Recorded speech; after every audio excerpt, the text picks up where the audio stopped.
రైతుల రక్తంలో పెస్టిసైడ్స్ విషం. రాష్ట్రంలో ఏటా పెరుగుతున్న పురుగుల మందుల వినియోగం. 3 జిల్లాల్లోని 493 రైతుల నుంచి శాంపిళ్ల సేకరణ. రక్తం మూత్రంలో 28 రకాల పురుగుల మందుల విశేషాలు. వాటి ప్రభావంతో అస్తమా, అల్జీమర్స్, క్యాన్సర్, తీవ్ర వ్యాధులు, మసక బారుతున్న కండ్లు, మెదడుపైన ప్రభావం.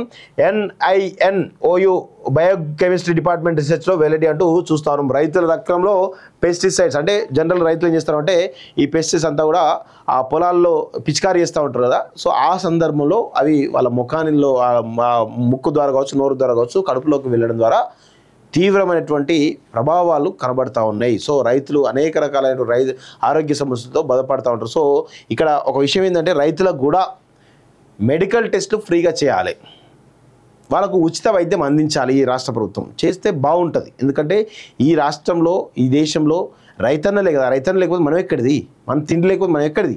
సో అందుకే వాళ్ళకు కూడా ఉచిత వైద్యం అందించాలని చెప్పేసి కూడా నేనైతే కోరుతా ఉన్నాను.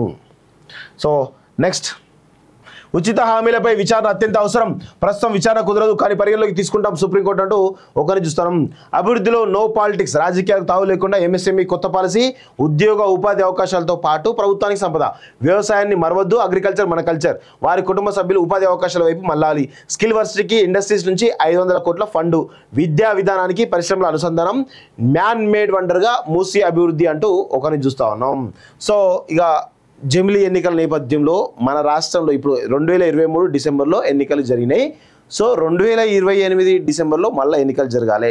సో 2028లో జరుగుతాయా, 2029లో జరుగుతాయా అనేది ఒక డైలమా జరుగుతూ ఉంది. సో